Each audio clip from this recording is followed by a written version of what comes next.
Hi friends, இன்றைக்கி வீடியோவில் ஒரு 10 நிமிஷத்துலேயே வாயில் வச்சதும் கரையிற மாதிரி அவ்வளோ டேஸ்டியான கோதுமை ரவை கேசரி இப்படி பண்ணலான்றதாங்க பார்க்க போகிறோம்.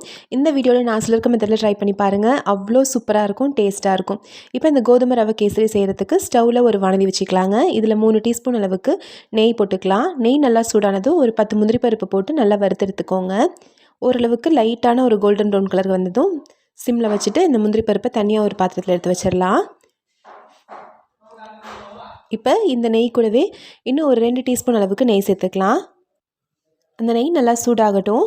இப்போ இதில் நான் இன்றைக்கி 125 ml அளவுடைய கப்பில் ஒரு கப் அளவுக்கு கோதுமை ரவை எடுத்திருக்கேங்க. இந்த ரவையை போட்டுட்டு மீடியம் ஃப்ளேமில் வச்சு இதை நல்லா வறுத்துக்கோங்க.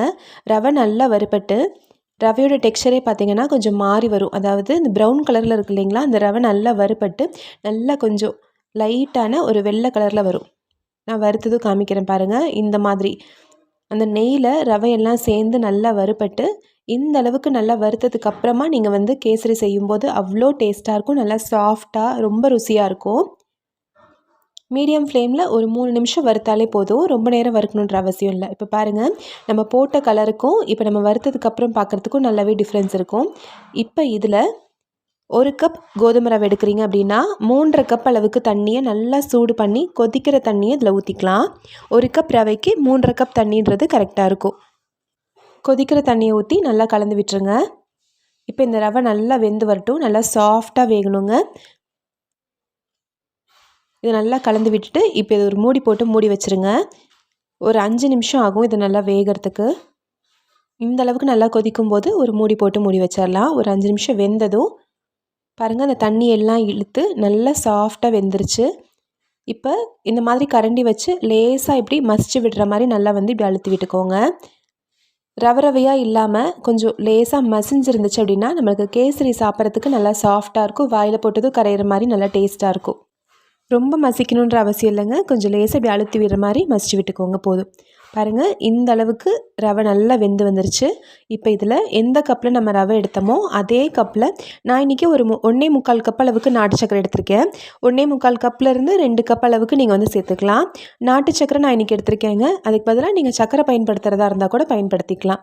நாட்டு சக்கரை சேர்க்கும்போது தானாகவே ஒரு கலர் வந்துடும். பார்க்கவே அவ்வளோ டெம்டிங்காக இருக்கும். அது மட்டும் இல்லாமல் உடம்புக்கு ரொம்ப நல்லது. நாட்டு சர்க்கரையை சேர்த்துட்டு நல்லா கலந்து விட்டுருங்க. இந்த நாட்டு சர்க்கரை வெந்த கோதுமை ரவையோடு சேர்ந்து நல்லா கலந்து வரட்டும். இது நல்லா கரைஞ்சதும் பார்த்திங்கன்னா, நாட்டு சர்க்கரை நல்லா கரைஞ்சதும் பார்த்திங்கன்னா கொஞ்சம் தண்ணி ஆகிற மாதிரி இருக்கும். அப்புறம் அது நல்லா ஒன்றாகி நல்லா கரெக்டான பதத்துக்கு வந்துடும். இப்போ இதில் ஒரு 2 ஏலக்காய் நல்லா பிடிச்சி சேர்த்துடலாம். வறுத்த முந்திரி பருப்பையும் சேர்த்து நல்லா கலந்து விட்டுருங்க. இதை இப்போ சிம்மில் ஒரு 4 நிமிஷம் அப்படியே வேக வச்சுருங்க. இவ்வளோ தண்ணியாக இருக்கு இல்லைங்களா, இது கொஞ்சம் கெட்டிப்படட்டும். நம்மளுக்கு வானொலியில் கொஞ்சம் ஒட்டாமல் வர அளவுக்கு இது ரெடி ஆகட்டும். இப்போ பாருங்கள், கொஞ்சம் கெட்டிப்பட்டிருக்கு. இப்போ வானொலியில் கொஞ்சம் கூட ஒட்டாமல் நல்லா சூப்பராக ரெடி ஆயிடுச்சு. அவ்வளோதாங்க. இந்த ஸ்டேஜில் நம்ம ஸ்டவ் ஆஃப் பண்ணிடலாம். ஸ்டவ் ஆஃப் பண்ணிவிட்டு ஒரு 5 நிமிஷத்துக்கு அப்புறம் நம்ம இதை சர்வ் பண்ணிடலாம். அவ்வளோதாங்க. கரெக்டாக இந்த பக்கத்தில் ஸ்டவ்வை ஆஃப் பண்ணிடுங்க. சூப்பரான டேஸ்டியான கோதுமை ரவை கேசரி ரெடி ஆயிடுச்சுங்க. இதை சாப்பிடும்போது கேசரி மாதிரியே இருக்காதுங்க. அல்வா அளவுக்கு அவ்வளோ டேஸ்ட்டாக இருக்கும். வாயில் போட்டதும் கரையிற மாதிரி. கண்டிப்பாக இதே அளவுகளில் இதே மாதிரி ட்ரை பண்ணி பார்த்துட்டு எப்படி வந்துச்சுன்ற சொல்லுங்கள். இந்த ரெசிபி பிடிச்சிருந்துச்சுன்னா நம்ம சேனல் ராகாஸ் கிச்சனில் ஒரு லைக் கொடுங்க. ஃப்ரெண்ட்ஸ் கூட இந்த வீடியோவை ஷேர் பண்ணிக்கோங்க. நம்ம சேனலை சப்ஸ்கிரைப் பண்ணி வச்சுக்கோங்க. தேங்க்யூ.